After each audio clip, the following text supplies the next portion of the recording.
Now is Cochise County, Arizona Sheriff Mark Dannels. Sheriff, your reaction to all of this? Should we get the national emergency authorities out to the border, deploy those authorities? Because we've got all these dangerous gangs and cartel activity at the border. Well, good morning, Cheryl. And the answer to that is yes, we should. We have created a crime scene in our country based on an open border that's no longer just a crisis at our border. It's a crisis in every community right now. And this is intended. I mean, we've opened up the border based on executive orders. And I would debate and argue with John Kirby in the fact that under Title VIII, which is federal law, states if you come across the border illegally, you're automatically expelled. No questions asked. We have set that rule of law aside to let them in. So this is well intended to what's going on our border. Well, you say that catch and release has allowed violent gang members and career criminals into communities like yours. Well, that's a true statement, Cheryl. When you ask any border patrol agent if they could talk to the media, they tell you the exact same thing. We have had catch and release for the last 3.5 years. And here's the hardest part that's hard for me as a sheriff that works the border is when President Biden comes out or you see media reports from John Kirby and others that say, you know, they're doing everything they can. Those are feel-good headlines that like their hands are tied. Let's not forget, President Biden took away all the executive orders, using executive orders to open the border. He has the authority to enforce the rule of law and secure this border. And I would say this, ask any victim of fentanyl poisoning, anybody that's been a victim of the illegals that are in this country, that were allowed in this country, what they would say about having the border secured. We got to do a better job of securing that border. Well, speaking of the border, two questions. First, I want to ask you if you've seen a bigger influx in Arizona because Governor Abbott in Texas has pretty much shut down what he was dealing with there. I'm wondering if those migrants have now are more flooding into your area, and it sounds like they are. But the other thing is that Mike Morrell, so he's the former CIA deputy director, he sounded the alarm on the heightened terror threat at the border. And he wrote this op-ed. He says it's the terrorism warning lights are blinking red again.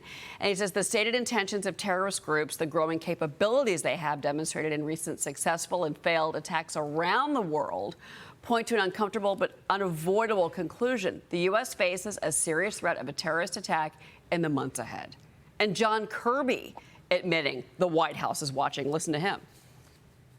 Former acting CIA Director Michael Morrell wrote in Foreign Affairs today that the terrorism warning lights are blinking red again. Do you agree with that assessment? Certainly, we would absolutely say unequivocally that we've got to keep our eye on the terrorist threat. Sheriff? Well, let me say this to you, Sheriff. First of all, we have seen no change down here when it comes to making the border safer. In fact, just the opposite. We continue every day to see border crimes here in Cochise County. With work with my fellow sheriffs, will tell you the same thing. We're on the tip of this spear of crime in this country when it comes to being vulnerable. 9/11 taught us something, and sadly, we've set that aside. That history's been set aside. It amazes me that anybody as an elected official, all the way to the President of the United States, would say it's okay to have an open border, what we're seeing in this country. It alarms me that political parties are more important than the people that we serve. We got to get this border back under control, make it manageable. You know, certainly the gang, the cartel activity that we've seen is incredulous at this point and making really, you are a border town, but now many American cities are becoming border towns. So the New York Post is reporting out of here that the suspected rapist and murderer of this young Maryland mother, he tried illegally crossing the border 3 times. He was turned away, but then he evaded authorities on the 4th attempt, they say. I mean, do you think that whether it's Rachel Morin, whether it's Laken Riley, whether it's the NYPD police officers we saw shot in my city, is all of this preventable? 100% preventable. One of the main things any elected official, whether you're a sheriff, mayor, governor, or president of the United States, or U.S. Congress, your main priority is to protect your citizens. And right now, we are not doing that. Let's just be honest here. And this is where I think it's been lost in the dialogue, the honesty coming out of Washington, D.C. right now, in the fact that they failed to engage it, they failed to acknowledge it, and they failed to prioritize it, which is the ingredients of the tragedies we're seeing in this country, which is only going to get worse. We know it.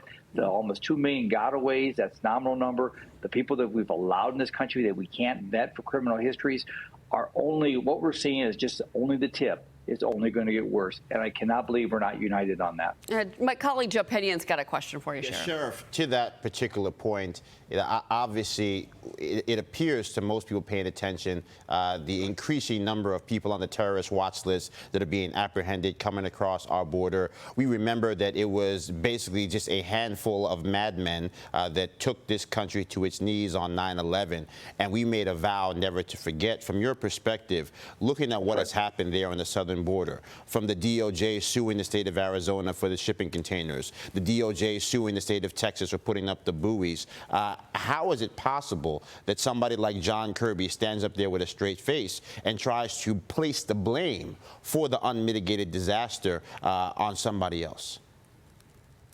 And that's the most frustrating thing we see as sheriffs. We see it as community members. My community talks to me all the time about this, is the fact that there are non-apologetic application here to say, hey, we have not done a good job. We have to do a better job to protect you in this country, and quit doing the blame game. That's not saving lives in this country. So it's frustrating, it's upsetting to see that, because you're the president of the United States, you're a global leader and most powerful person in the world, and you can't secure our own border. We have to prioritize America first on this. And the citizens of Cochise County and in Arizona are paying the price, per usual. It's never stopped. Sheriff Mark Dannels, thank you, Sheriff.